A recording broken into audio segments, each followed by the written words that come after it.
Hey guys, it's Adam. I hope you're doing lovely. Welcome to Do You Watch Anime?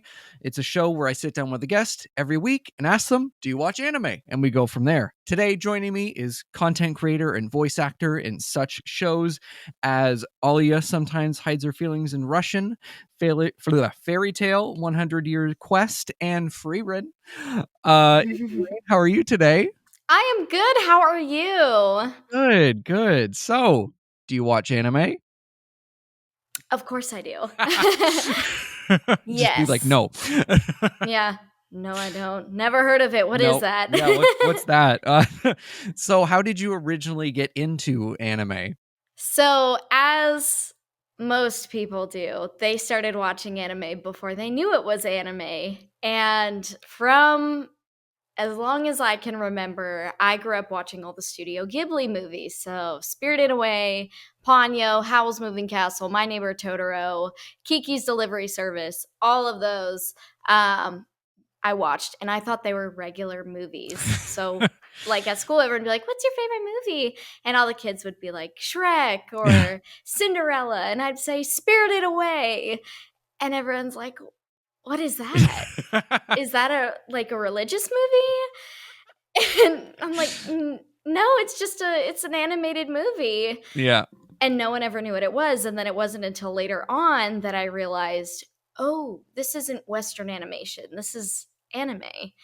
And it really wasn't until end of high school that I started actually getting into like the shows. Mm-hmm. All I watched was the movies, and it Okay. was like family tradition. Like anytime one of us were sick or we didn't know what movie to watch, that's like all we watched was just one of the Studio Ghibli movies. Oh, I So love then I that. decided in high school, I knew a bunch of people who were like, well, you like all of those movies. Why don't you watch like these other shows? Like you should check out Naruto and like all the classics and stuff. So I was Yeah. like, I don't know.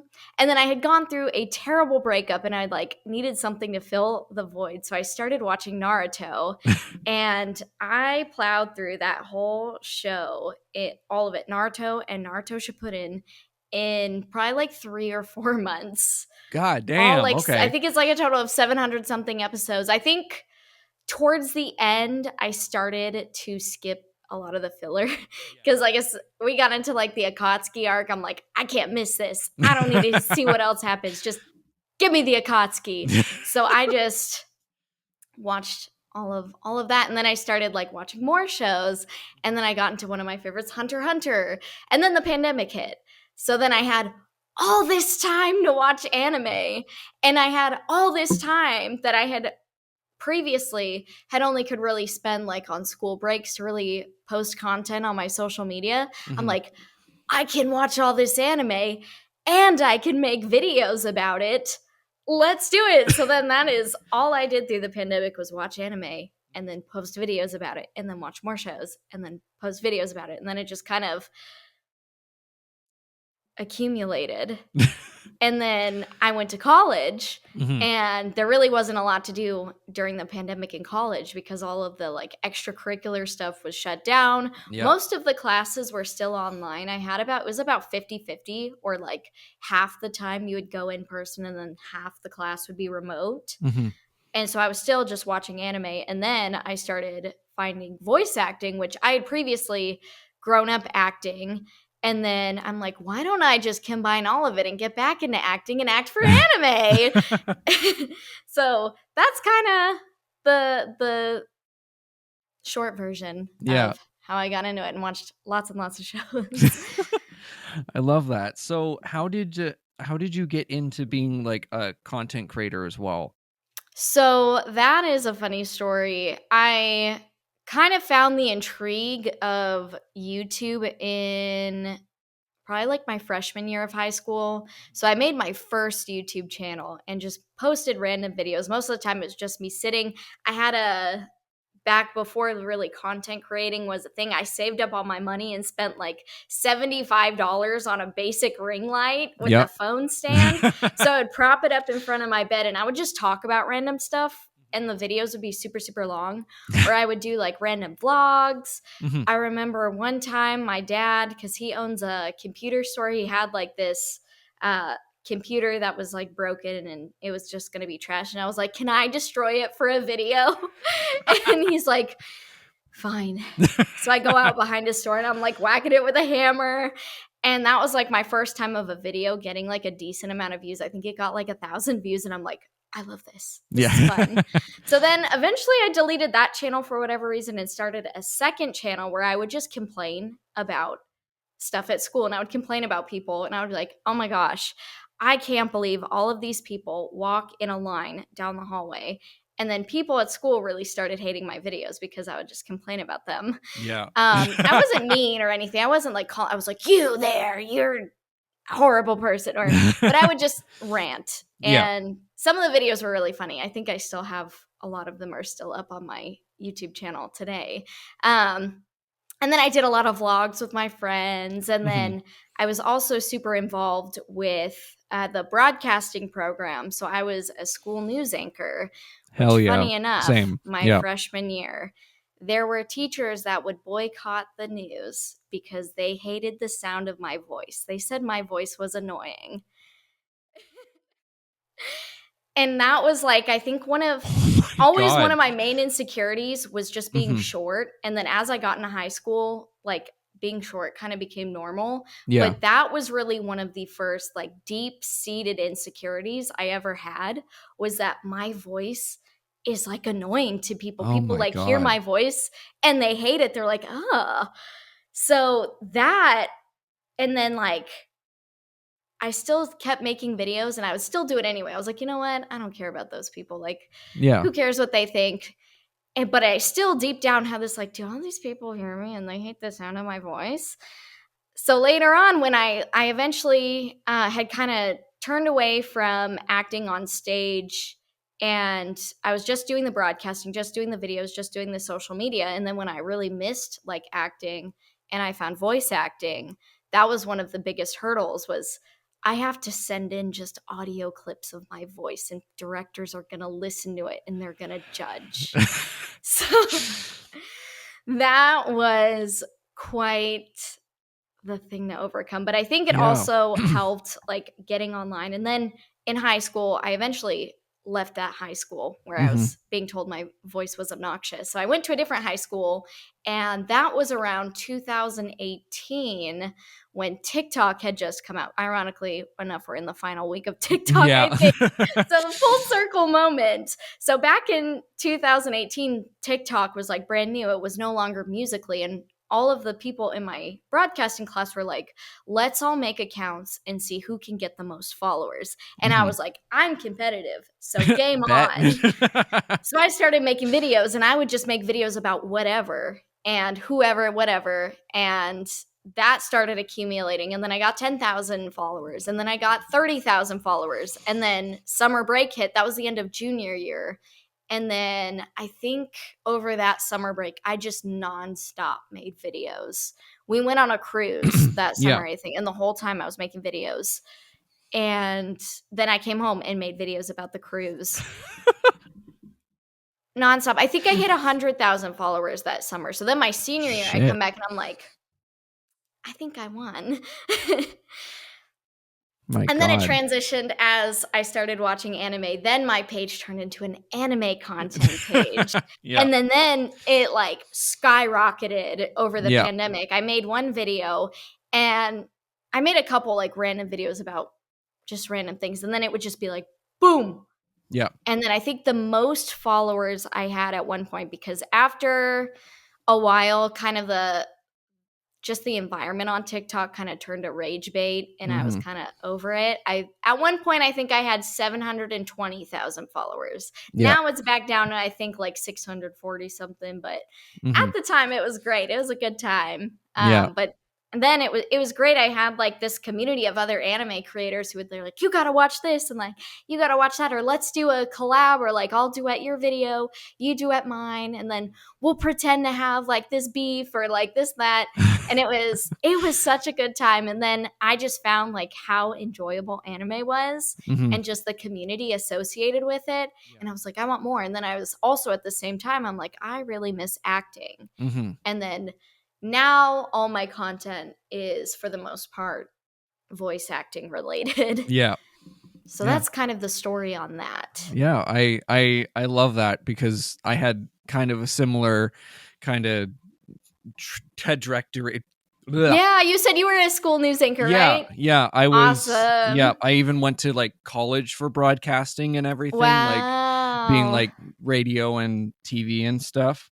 But like I also made like the worst content on YouTube. Like I was Mhm. 14, like it had just like YouTube had just like it was like 2008 and like it was like really we tried to be smosh. It Yeah. was like really cringe. But and then I started making vlogs and stuff. And then again I got the first 1000 video and I was like, Mhm. ooh, I like this. And Yes. then throughout college and like after college I kept making content, and then I got back into like fully back into anime, and the rest is history. But yeah, Yes. I feel you on that. Mhm. So what are some of your favorite anime? That's hard. So I've had a Yeah. lot of favorite Mm-hmm. anime over the years. Mm-hmm. I would say the one that I like consistently comes to mind that like I'll usually rewatch if I'm like having a bad day is I'll start rewatching Hunter x Hunter. Okay. That is one of my absolute favorites. The other one I would say is Death Note. My other cat, she's not in here. Her name's Misa. Yeah. So, Death Note is another one of my absolute favorites. I was Mm-hmm. just totally hooked. That's when I watched while in college. Hunter x Hunter, I watched throughout the pandemic. My Hero, of course, Yeah. love that one. And then just being able to just scream in the recent movie was like, I cried. I Yeah. cried on my way home. I was actually there already for why am I like almost tearing up thinking? I was already there for another session, and then I get an email. It's like, hey, can you stay an extra 15 minutes to do stuff for the new My Hero movie? And I'm like, yeah. I text my manager. I was supposed to go back to work. I'm like, I got an extra session. I'm going to be a little bit later. They're like, Yeah. okay. So I just went in and I just got to scream for a couple people. And I'm like, my life is complete. And then I got to go see the movie Yeah. and hear myself scream. And like, even though it was kind of in the background, I could like pick it out. And I'm like, Yeah.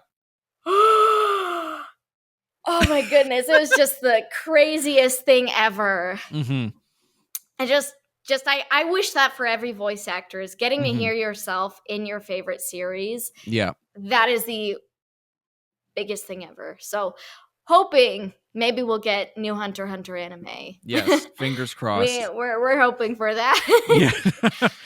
Yeah. But My Hero is my favorite series all over, like all ever. Yeah. Like I've like the if Jesus. Oh my Whenever I goodness. show this off, I always like mess it up. There we go.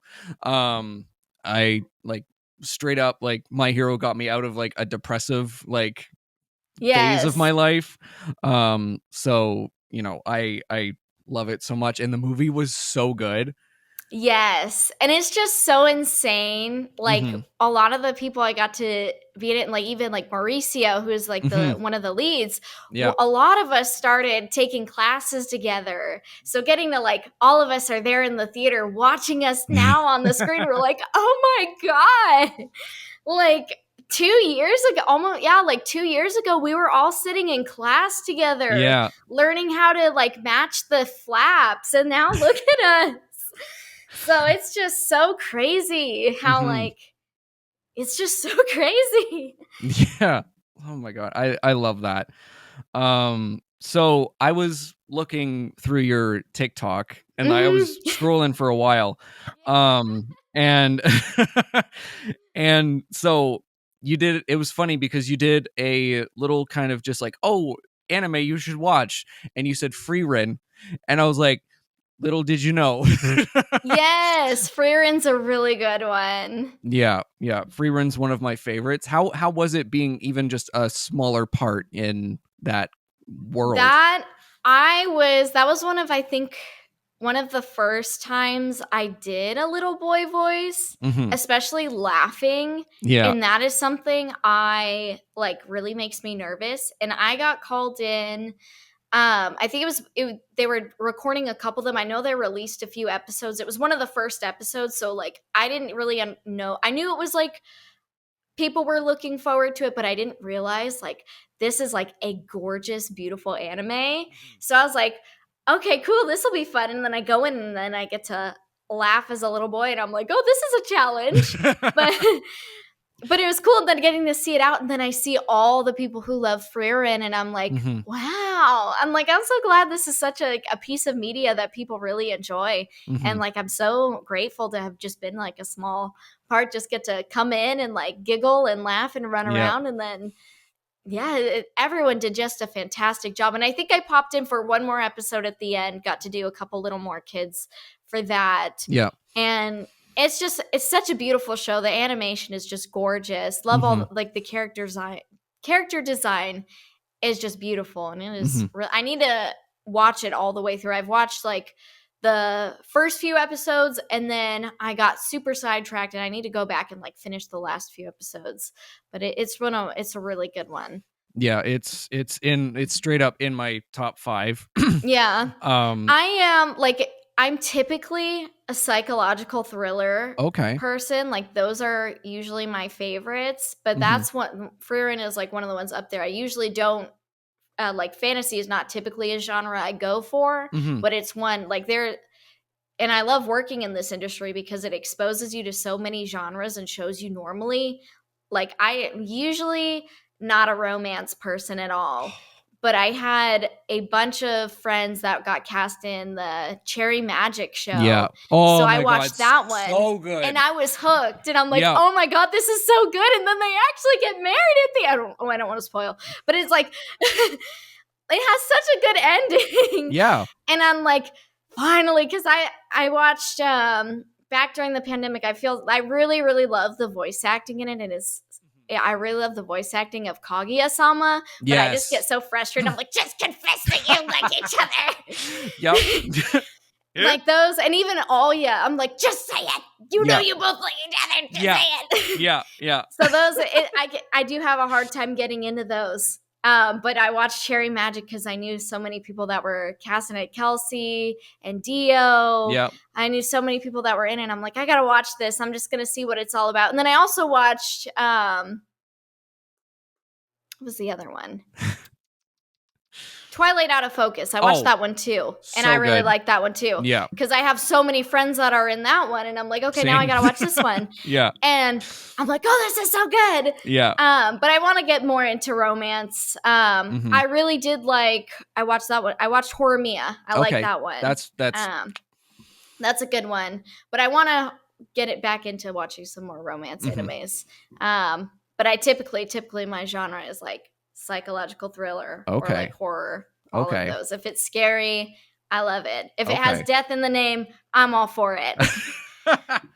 I love that because I am kind of, I wouldn't say the opposite, but I am huge into romance, and the psychological and horror is where I'm like, sure. Yeah.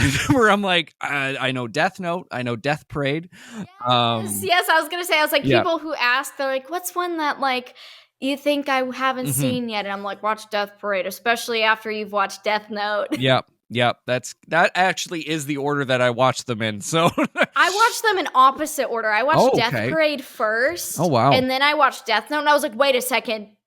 Hold on. I gotta go back and rewatch Death Parade. And I'm like, yeah. Okay, now this is so much better. Yeah. So that's one of my favorites. Love Future Diary. That's another one I've really heard that like. One's good. What else? Now I'm blanking.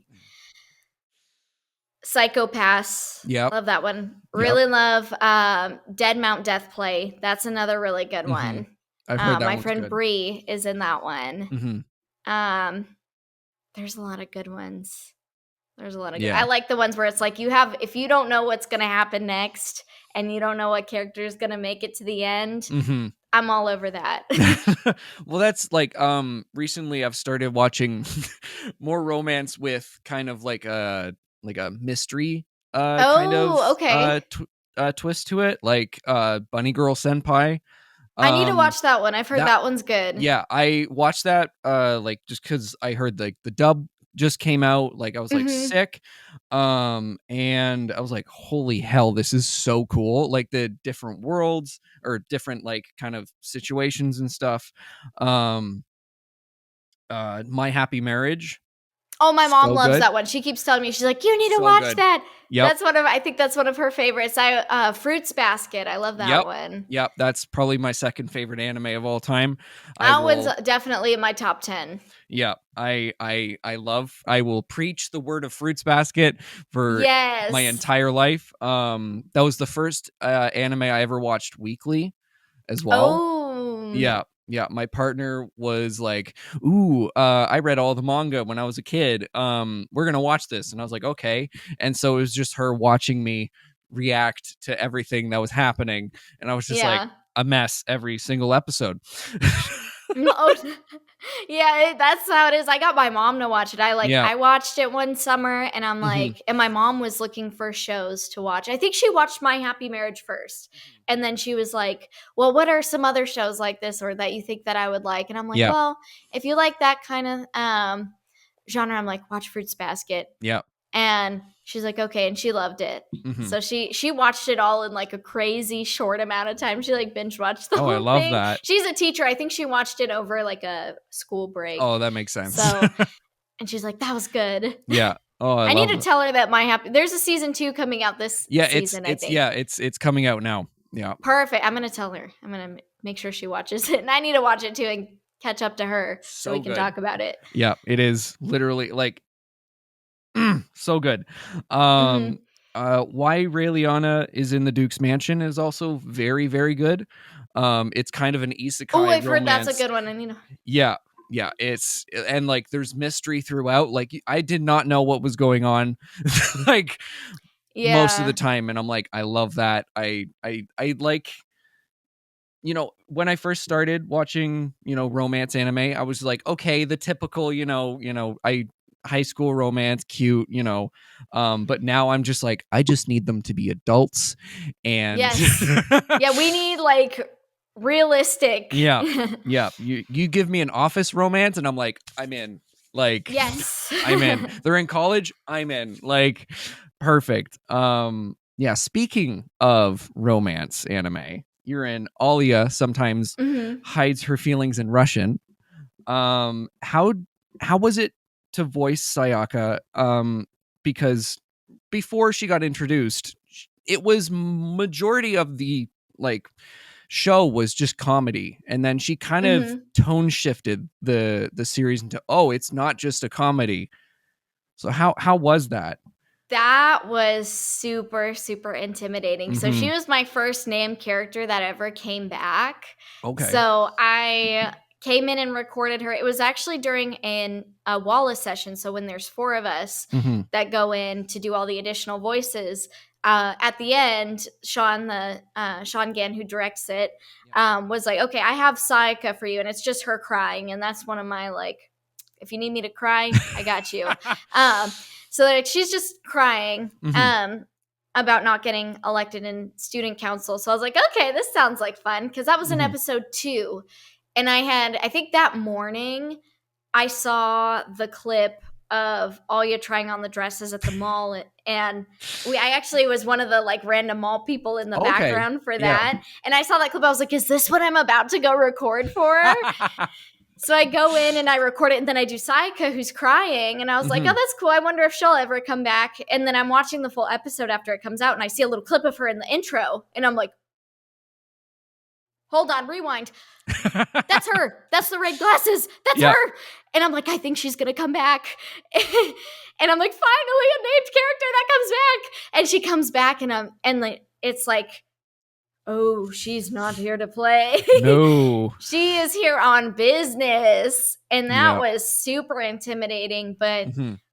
I always had wanted to voice a character that was super just like deadpan, no nonsense, just like real nasty. Mm-hmm. So I really enjoyed it, but it was definitely super intimidating to step into. But I am so great. I feel like I've grown so much from that role alone going in. Now I'm currently this season, I'm voicing Mizuki in Trillion Game. Yeah. But as Sayaka, just getting to play that kind of character is one on my bucket list, like that kind of trope. So I was like, this is so fun. Yeah. And I'm hoping we learn more about her in season 2, just like more of her backstory. Yeah. Because there's not a lot about her. I was like looking up online, trying to do all the research that I could, and that she comes from like a very wealthy family. And I kind of, in my mind, when doing the character work for this character, was that she at home has like very high expectations. Oh, so definitely, she can't fail. So if she like does not get student council president, like she's gonna get grounded, because then she's not gonna make it into college or that kind of thing. So she like, this is her whole life, is the student council.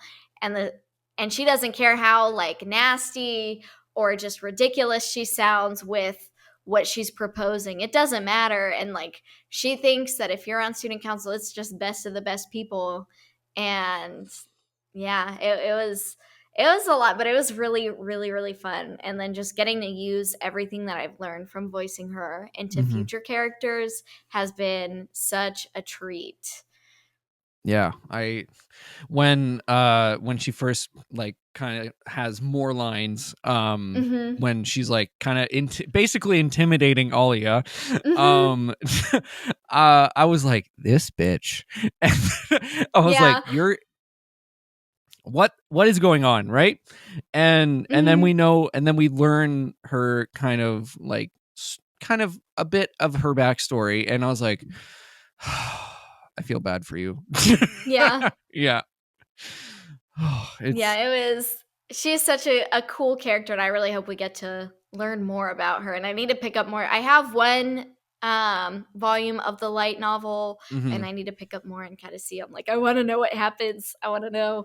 Yeah. But yeah, she's so fun. Just getting to step into that, and it's hard because I guess when I thinking back, because you relate to your own experiences, when I was in high school, I was very much like trying to get along with, my struggle was trying to fit in with people, and she just doesn't care. No. And I'm like thinking back to how I was back then. I'm like, I kind of have to think of how I am now and being more like unapologetically yourself and like standing on your boundaries. So I more had to relate to how I am, but in a more mean, not considerate sense. Than it's hard because like, yeah, when you voice like a high schooler usually, or when I'm auditioning for a high schooler, I think about, I'm like, how was I when I was this character's age? And you gotta sometimes just pull from any time in your life, and it was just really a cool experience. Yeah. And I really, like I said, I really liked the kind of tone shift when it was like everyone got serious. Like I love that kind of like, oh, it's a comedy, and then just one character can completely throw off the kind of everyone's vibe, and I absolutely love that. Yeah, because Alya was one of my favorite anime last year. Because it was just the humor is so good in it too. So I good. do really love that. I love how like unhinged it gets. Absolutely love that. And then what was so funny is what was I going to say? Oh, yes. So Sayaka, her like best friend is Nonoa. Yeah. And I had never met the voice actress Sarah before, and I actually met her on New Year's Eve for the first time. Oh shoot. And I was like, oh hey.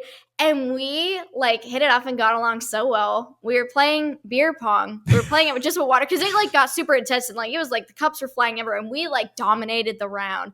And like, hell yeah. I'm like, teamwork. Like we were like friends on and off the screen, and it was just like the coolest thing ever, just to like when you meet people that you work with on like a project, and then meeting them, and then you get along with them, and it's like perfect. I'm like, oh my gosh, this is just so perfect. Yeah. And it was just one of the coolest things ever, just to like, I love meeting and like interacting with the people you get to act alongside with. And that was just kind of a experience that stood out to me, is like meeting someone who's just so cool, and you get to act with them, and then you get to meet them, and they're just also just a really cool and awesome person. Yeah. Hi, I'm Steve Yurko. And I'm Tara Sands. Now available from Maji Media is our new podcast, 4Kids Flashback. 4Kids is the company who brought you the English dub of Pokemon in the late 90s and so many other shows like Yu-Gi-Oh!, Shaman King, Teenage Mutant Ninja Turtles, Kirby, the infamous One Piece dub, and so many more. We'll be talking to the people who worked at 4Kids. Actors, directors, writers, editors, producers, engineers, you get the point. And hopefully get the answers to questions both you and I have about the company. I actually worked there as a voice actor on some of the shows. And I was a kid watching the shows and remember way more than Tara does. And thank God for that. Steve is actually a professional storyboard artist, which gives some really unique insights into anime and animation. Subscribe today wherever you get your podcasts. That's the number 4 Kids Flashback. Welcome to the Patreon shout-out portion of today's episode. It's a part of the show where I give my Patrons a shout-out. So, here we go. Thank you to Ray, Hayden, Bunny, Mikey, Blythe, Brooke, Buff Boy, Gio, and Keith. Again, thank you so much to my patrons. If you want to support the show and get exclusives like Patreon-exclusive videos, BTS clips, guest teases, and even the episode a day early. Thank you again to everyone who has subscribed to the Patreon. It really helps the show keep going, and if you'd like to subscribe, the link will be down the description below. Now, back to the episode. I love that. But yeah, the first clip, because it had been on my radar for like all of 2024, because I was like, ooh, romance, right? Mm-hmm. And then I saw the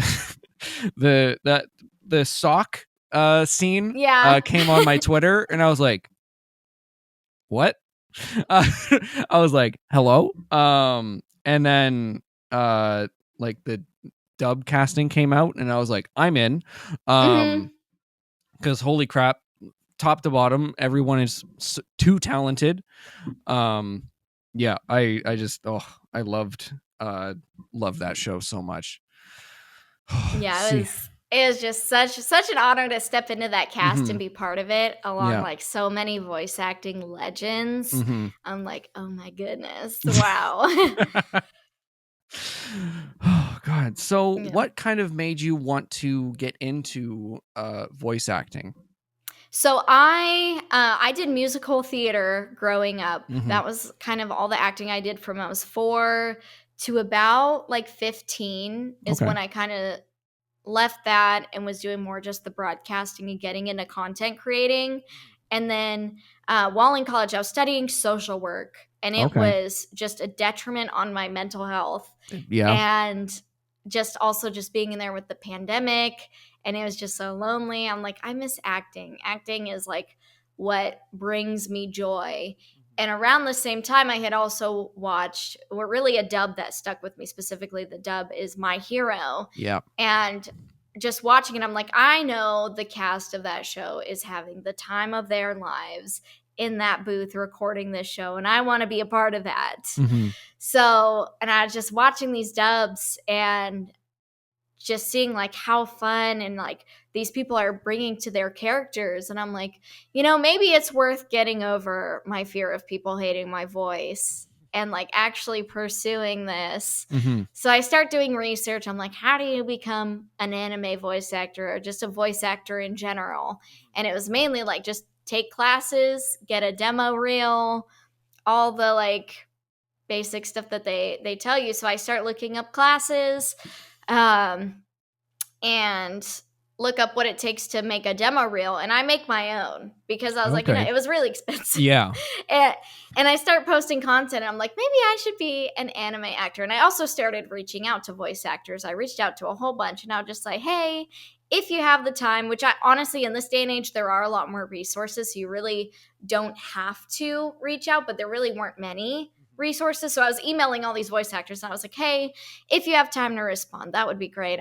I've been acting since I was little, and I'm looking to get back into it, but specifically acting for anime. Yeah. Do you know what kind of steps, or do you have any specific classes that you would recommend taking? And then a lot of them never heard back. They probably went to spam. And then there were a lot that came back and gave me advice, and they're like, oh, you should look at this one. You should look at that one. And I got a lot of recommendations for Strawberry Hill Studio, who do a lot of online classes for voice acting. And I also came across Jose Sandoval, who's one of the ADR engineers at Crunchyroll, who is offering classes as well. So I started saving up, and a lot of those classes are pricey, and I didn't really have a lot of money. So I go to my mom, and I'm like, listen, I don't know if college is really for me. I want to pursue acting. And I had already a trade certificate from my broadcasting program. The program I specifically went through, you got like a trade certification. So I'm like, it's not like I'm ditching out on any kind of higher education. I already have this, and then I had all the basic acting training. But I want to start taking classes for specializing in. I'm like, I don't know if I really want to go into debt for social work. Yeah. And she's like, okay, well, if you have a plan. And I'm like doing more research, and I'm like, well, it's looking like I may have to move to Dallas because I was living in Arizona. Yeah. And she's like, well, then at the end of the semester, we'll pack you up and we'll bring you home. Wow. You'll want to find a job to save up for the classes, start taking them, and just we'll see what happens. So I'm still taking these classes. I took my first one with Jose, and they were doing still some remote. So I kind of had a basic setup for that. And then I get One Piece auditions for back in the Zoe arc. Yeah. And I was like, I was not expecting this so fast. Yeah. And I had never auditioned for anything anime related before. And at the time, Anthony Bowling was directing it. And I came to him years later. I'm like, I took a class with him way later on. I'm like, I don't know if you remember my audition, but I'm sorry. Because I think at the end, I like, instead of a slate, which you'll usually just say, Izzi Raine reading for this character, I said, thank you so much for listening to my audition. Hope you liked it. It's such an honor to get to audition for this show. I said something like that, and I'm like, I'm so sorry. And I learned later on, it's like, don't do that. Yeah. And I'm like, I'm so sorry. And I don't think he remembered it. And I'm like, good. Yeah. I'm glad. I don't think the audition itself was like terrible, but just that slate at the end, I gave them a whole little speech. And but then it was like I got to that point, I'm like, at that point for a professional audition, I'm like, okay, I think I kind of have what it takes. I'm going to keep doing this, keep taking these classes, and I'm going to start planning a move to Dallas. So I was, during that whole time, anytime on my days off, I was taking classes for ADR, just voice acting in general, auditions, video games, everything that I could get my hands on and my wallet could afford. And thankfully with my broadcasting trade program, I learned enough audio side of things that I made a doable demo reel. Yeah. Wouldn't really recommend that for most people, but I was like, you know what? It's usable, but I'm just going to keep doing what I'm doing. I was working at an indoor amusement park, also doing their social media at the same time. There's a whole section of my TikTok videos where it's basically you just see me in that uniform the whole time because I was working so much trying to save money to move to Dallas to do this. I'm like, I'm going to do this. So I saved up, did that for probably about a year. I saved up, took the classes, and then my mom and I came out to Dallas to look for apartments. And then I found the apartment, and I'm like, I hope I get approved. And I got approved. And then my parents I'm so, so grateful. They've been so supportive of me. Yeah. I can't even mention anything about this without mentioning them, is they've been so supportive. So we packed everything of mine that could fit in my dad's truck and my car, and we drove from Phoenix, Arizona to Dallas in a day. And I moved in, and then I started taking the in-person classes, and that's how I started meeting the directors and really getting, okay, now I'm here, because it was at that point, remote recording was very much, they're like going back in studio. They have the new studio. It was no longer Funimation, it's now Crunchyroll. So they're using the new studio. So I'm like, okay. So I'm like meeting all the people, doing all the classes. And then I start getting, I get the auditions for winter of 2023. So I'm about to hit 2 years. And did all of those auditions, did all the submitted everything for that, and I'm like, well, I hope I get something. And then I got brought in for, what is the name? It's a long name. And why am I blanking on it now? Let me look. Yeah, all good. The World's Strongest Exorcist, I think. Reincarnated as the, let me see. Why am I? Oh, yeah, the reincarnation of the strongest exorcist in another world. Okay. I got brought in to be a little student that gets to cast a spell in that, and I'm like, oh my god, I'm an anime! And that was about I think 8 months. 8 months into living in Dallas. I'm like, whoa, I did it! And then it just kind of started going from there. I started that whole first year, I was just doing Walla and bits and additional voices. And then right when I hit 1 year was when I booked young Hime in Tales of Wedding Rings. Yeah. And then I got young Karen in Date Alive. And then I got Sayaka. Yeah. So it's just crazy. And then like just all the people I took all these classes with. Now we're all here living in Dallas, booking the shows and getting to work together. And when we see each other at the studio, we're like, hey, and then we hang out, of course. Yeah. But it's just so cool. It's such a cool journey to just get to see a goal, and you're like watching the shows one day and you're like, I want to do that. And then you put in all the work and everything and all the struggle and stress and thinking, what if this doesn't work out? What if I move out here and nothing happens? And then just continuously putting yourself out there, letting people judge your voice. Well, they're not really judging. They're just trying to find the right fit. That's something they're trying to find if your voice fits the character. So just putting yourself out there over and over and over again. And then it finally like something sticks. Yeah. Oh, I love that. So how has going from a fan of anime to working in the industry, how has your relationship with anime changed? There's so much shows because I get exposed to way more shows than I normally would. When I was just at home watching, I would just say, this one looks interesting, I watch that. This one looks interesting, watch that. And these days I'm like, oh, well, I'm in this one. So I kind of want to see what happens. Yeah. Or I have a character in this one. And then there's so much I feel like I'm like, oh my gosh, I'm falling behind. Yeah. And then you watch a few episodes and then I'm like, oh, well, I got to watch this one. My friend's in this one. My friend just got cast as a lead in this one. Yeah. So I have so many shows. My list went from like this to watch to like all, like I have so many shows. I'm like, oh, my friend's in this one. Or this one, or then you have a show that just looks good and I just want to watch it. Yeah. And then there goes all your free time. Anytime. Yeah. And then if you have other shows that you like to watch, it's like trying to fit those in. And it's just mainly, it's a good thing most of the shows that I watch are anime. Yeah. But then like the new season of Squid Game came out, and I liked psychological thrillers and horror shows. So I'm like, I gotta watch that. I gotta pause all my other anime that I'm watching. I was watching Apothecary Diaries, trying to catch up before the new season, and now I gotta catch up. And yeah, and then just talking to people like, oh, have you seen the new episode of this? I'm like, I need to catch up. But you just get exposed to so much. And then you get to, when you're in the booth recording for a show, one that you might have like not heard of before. And you're like, this looks really good. I need to go home and watch this. Yeah. Oh, yeah. So it's a lot. You're seeing so many more shows, and it can get a little overwhelming. Bubba. Bubba. Thank you for the show there. Yeah. Mine's loafing. Yeah, mine's loafing right beside the computer right now. So yeah, he was loafing over there. I'm like, stay over there. Bubba. Yeah. Oh my god. Yeah. So what are some of your favorites of the past year that you've either caught up on or watched? Favorites in the past year. I'm thinking back. Frieren, for sure, is on that list.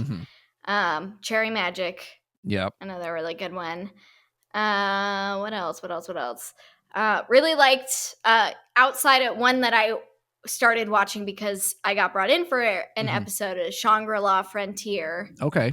Really like that one. Apothecary Diaries, one that I need to catch up on. What else? Because I've done a lot of rewatching as well. Because I have the shows that I'm like, I watched them way back in the pandemic, and I'm like, I gotta see that again. I'm gonna. I think I rewatched Death Note. Okay. Rewatched most of Hunter x Hunter again. But definitely in the last year, Frieren Trillion Game. That's one that I'm in that I was also intrigued in before I even got cast in it. Yeah. That one, it actually has a J-drama adaptation, and I'm like on the fence. I'm about caught up where the anime is. Yeah. And I'm like, do I keep watching to see what happens to Mizuki? Because I know she's got more coming because there's the 2 plot lines. I don't want to spoil it. Yeah. So I know something's going to happen with her, but I don't know what. Do I watch the rest of the J-drama and find out, or do I wait until I go in and record? Yeah. So I'm like but it's one that's really good if you like kind of like office and business. It's not really romantic. But it's more just funny. It has a lot of good comedy in it. I voice alongside Marcus Dimmick. He voices Ketoween in it, and we work together in real life at his studio and class service, Record You. And so as soon as I found out that he got cast as Ketoween, I'm like, work besties. I was like, oh my goodness, this is so good. Yeah. But that's one that I really liked. What else? Yeah, that one's on my list because the amount of friends that are in there, it's insane. And like, I think I saw the trailer and I was like, this animation is interesting. Yeah, it's an interesting style, and like that's how the manga is. Okay. Because I was curious, I was like, is this original? Like what? And I found them. I'm trying to find the volume of the manga that Mizuki is on the cover of, because I'm like, I want to have that up on my shelf. Yeah. And I've been able to find up to the 3rd volume. But yeah, that's kind of how the style is. But the anime is like directly based from the manga, because I was like flipping through it, and I'm like, okay, this is episode 1, episode 2, episode 3. Yeah. But it's really good. It's one that I definitely recommend watching. I know that the animation style is not typically what you would see in an anime, but it is a really good story. Yeah. Yeah. I've heard nothing but good things. Yeah, it's definitely on my list. Yeah. So what advice do you have for people wanting to get into voice acting? The best advice. I don't want to give something that's like basic that everyone says, because everyone will say just keep auditioning and that kind of thing. Which of course that's very true.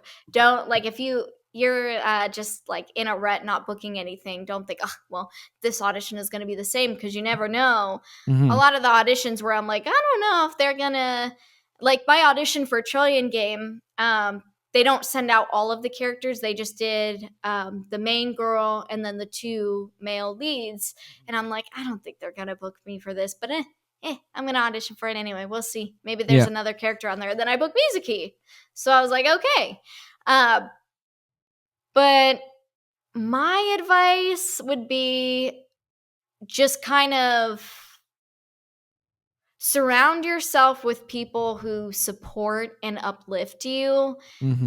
People who always are looking at how they're just optimistic, and then want to see you improve for the better and things change for the better, and just people who are just very optimistic about, because the industry can be so discouraging. I mean, you see people are like, oh, we're going to get replaced by AI. All of this is happening. All of that is happening. And just like, oh, I'm not booking anything. I'm not making any money. People who take those opportunities, people you surround yourself, who when you're not booking anything, who are like, hey, there's this class that I think we should take. Stuff that people who are always there to uplift you, and people who want to celebrate your wins and who won't turn around and like, oh, well, I just booked this. And they're like, oh, well, I haven't booked anything in this long.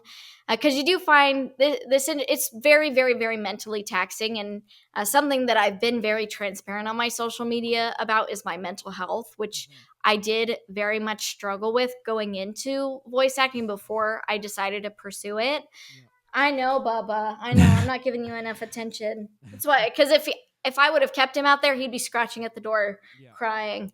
But yeah, people who you want to surround yourself with people who are like there for you through all those highs and the lows. And also like everyone, like there's been times I know all my friends are like, I haven't booked anything in a month. Yeah. My character hasn't come back yet. Yeah. And then it's just like, you know what? We're in this journey together. Mm-hmm.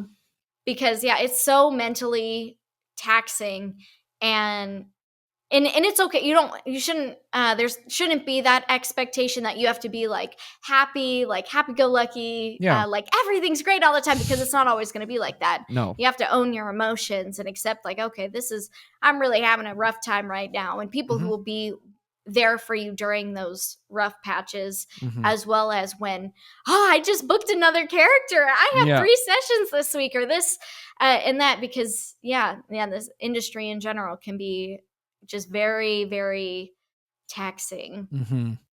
Yeah.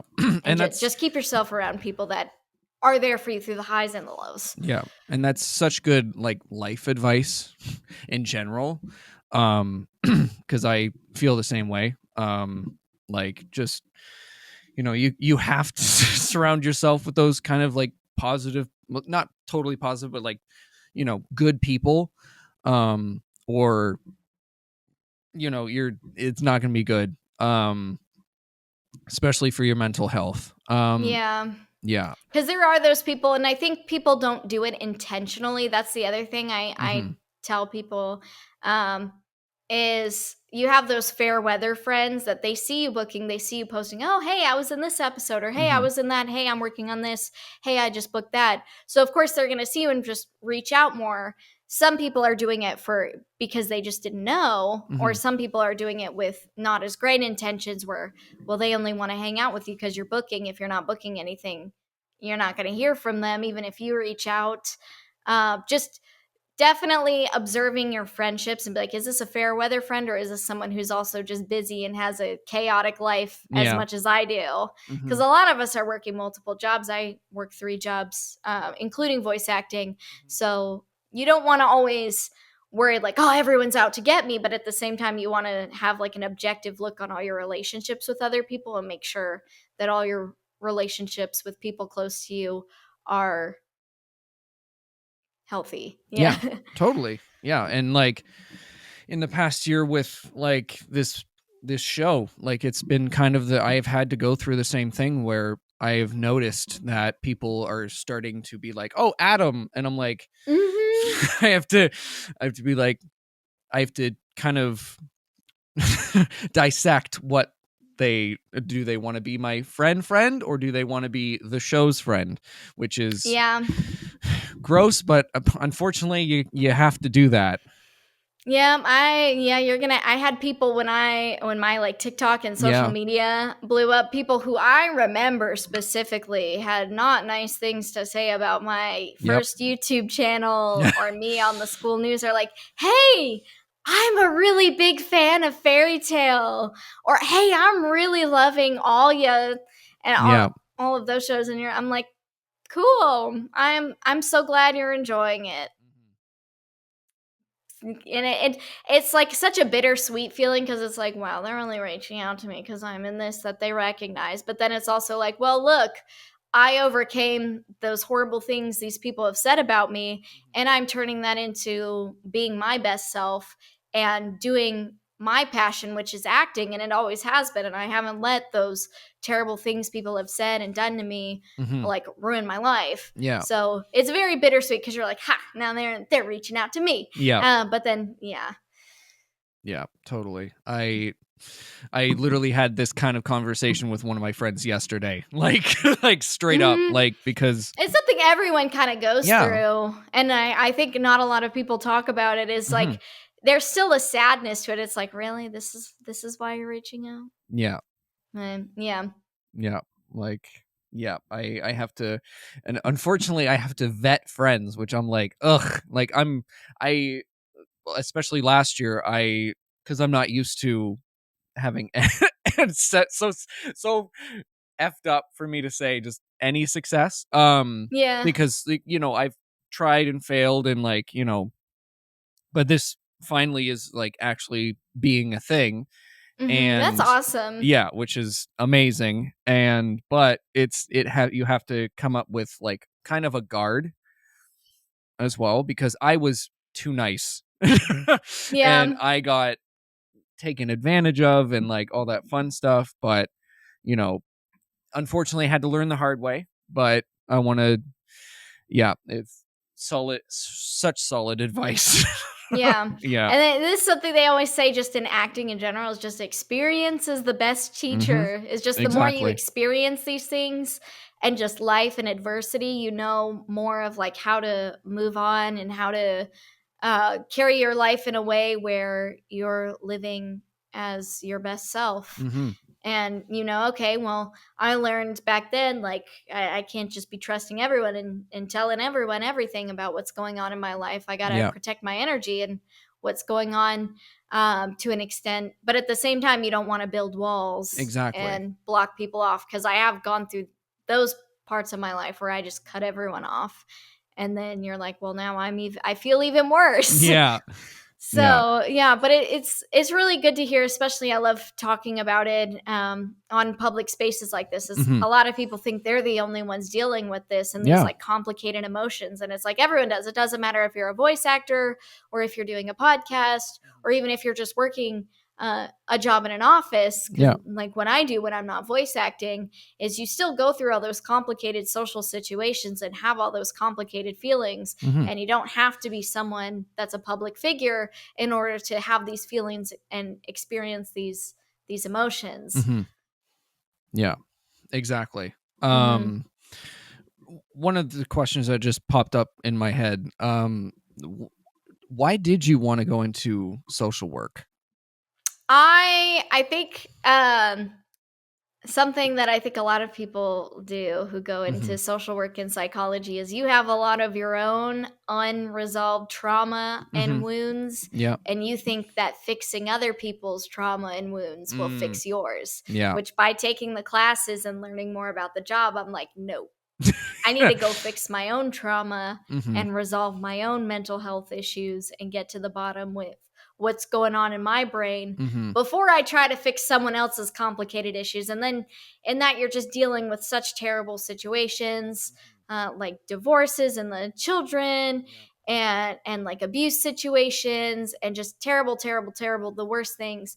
And I'm like, if I can't even resolve my own trauma, I need to worry. I should not be worrying about someone else's trauma and trying to help them get through that if I can't get through my own. So that's another reason why I went home, really was going to therapy, was seeing a psychiatrist. That's how I eventually got diagnosed. I'm like, oh, these things wrong with me. I have severe ADHD and bipolar depression.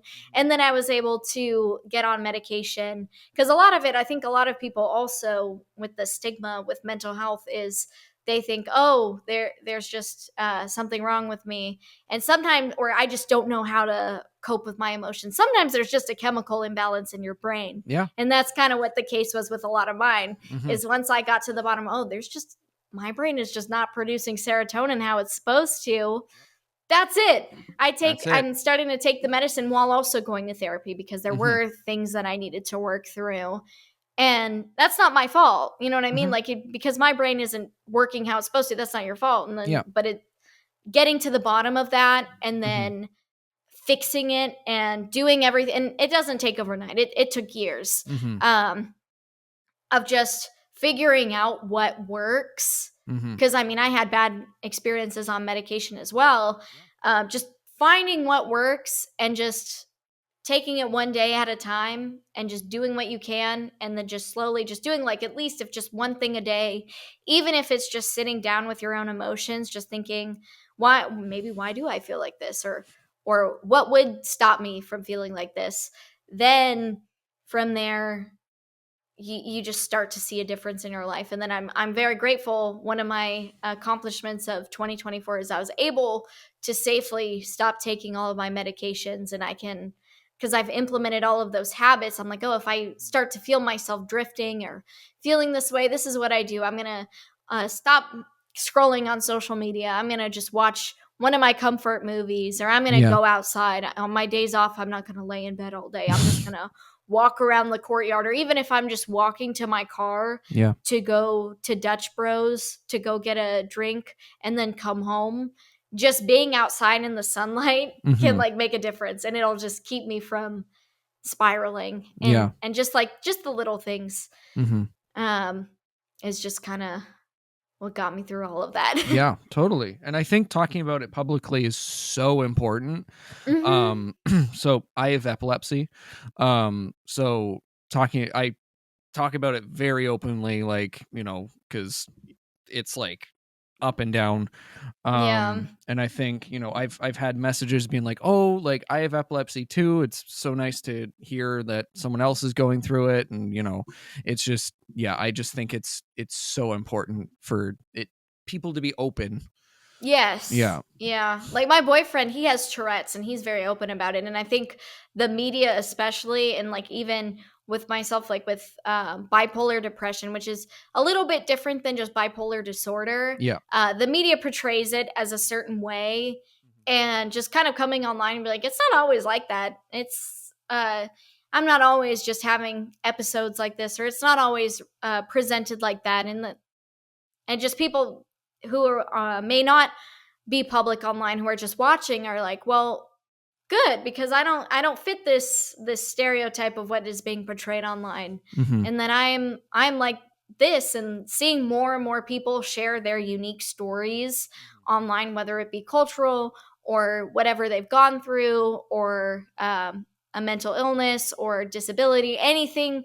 Just all the more unique stories that get shared, just the more people that we are reaching and helping relate to in such a world that can feel so unrelatable. Yeah.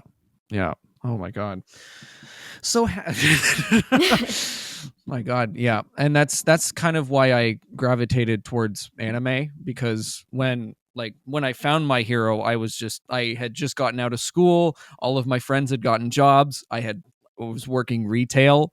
So it was like, why not me, you know, kind of thing. And then I love Deku. Deku's my favorite character ever. I love Deku. Yeah. And so I saw him, like, you know, overcoming his, you know, issues, and I was like, I can do that too. It sounds corny, but like, but like for me, especially with Hunter x Hunter Gon, who just like unapologetically will just go out. He's like this kid, just go out in the world, and he's like, well, I want to be a hunter, and I'm gonna do it. And he just does whatever he's got to do it. And just watching that while trying to figure out what I wanted to do, and just I'm like, well, I have this goal that's like, it could very, very, very possibly not happen. I might just not have the voice for anime, which is very true. I personally, I don't think I really have a good voice for commercial. But anyway, so sometimes you might not be a good fit for that medium. And like, or I've tried to make certain content and it just always flops. Like I will never be a cooking or a beauty content creator for makeup and stuff. That's just not me. That's not the kind of content I create. But I'm like, that could very much be the case with anime. It just might not be for me. But I'm going to go out there anyway, and I'm going to do what I have to do, and I'm going to meet who I have to meet and see what happens and overcome whatever adversity comes my way in the process of that. And maybe we'll do it. Maybe we'll find this goal. And that's something I just love about anime. And not necessarily compared to Western animation, but a lot of like, I guess, TV shows and like movies and stuff that you see in the US specifically. A lot of them are just very hard to relate to, which like one show I'll say that I really like because I like the plot is like Stranger Things, which is a good one. But like, there's not a whole lot to relate to with that. I don't know if I can really relate to that. But just in general, I just find a lot of storylines in anime specifically that's just like this character. I guess a better comparison would be like SpongeBob. What am I going to relate to in SpongeBob? But like in anime, you have these characters, even if it is a little corny, like Naruto, who's like, I'm gonna be the Hokage no matter what. Yeah. Even though if it is a little cheesy, but it's like it's a good message, and there's a lot of really good messages and a lot of good stories that get told through anime that I feel like you just don't always see. And then just getting to voice and be a part of that story is just so fulfilling. And then getting to be about a part of that story for other people watching is just like even more. It's like, okay, there's people who relate to me. I didn't know I had ADHD or any of these mental health issues until I was almost 19. Yeah. And then there's people out there who just don't know what's going, or they have ADHD and they're like, I've never seen someone like that do this, or whatever it is. Yeah. Just kind of getting to go out there and just show that even if people are mean to you, or you may be going through something, just that I feel like I'm repeating myself, but that you can share these stories and that you can relate to these stories, and then the stories themselves. Here we go, Bubba. He's got to pick the spot. Yeah, of course. Yeah, just getting to be part of these stories, and the stories that just give such good messages. And I just feel so good getting to be part of that. Yeah. Oh, I love that. Thank you so much for being on. Of course. Thank you so much. Thank you for letting me ramble and talk about my experiences and everything. It's so cool. I just love getting to share my story with others and listen to other people's stories and kind of hear about how other people got to where they are in their voiceover journey. Yeah, it's the reason I started this, because Yeah. I was in in the elevator in my building going to work, and I was watching a video with Margot Robbie, and she was explaining how much she loves wrestling. And I was like, oh, that's so cool. I like wrestling. And I was like, I wonder if she watches anime. And I was like, and just like a light bulb just went, huh. Do you watch anime? I like that. Just kind of getting people like a platform to talk about stuff they love, and like I love interviewing and just talking to people, and yeah. So where can the lovely people find you? So all of my socials will be Izzi Raine. That's all of them. Izzi Raine. Instagram, X/Twitter. TikTok for as long as it's still here. By the time this is up, maybe it's gone. I don't know. Who knows? All of my socials are Izzi Raine. If you search Izzi Raine, you'll find it. Perfect. All of those will be linked down below. You can follow me at Corky Cosplays on Instagram, Adam Corky everywhere else, and subscribe to the Patreon. You get access to episodes early, as well as some exclusive videos. And yeah, I'll see you guys next week. Bye-bye. Thank you so much. Of course.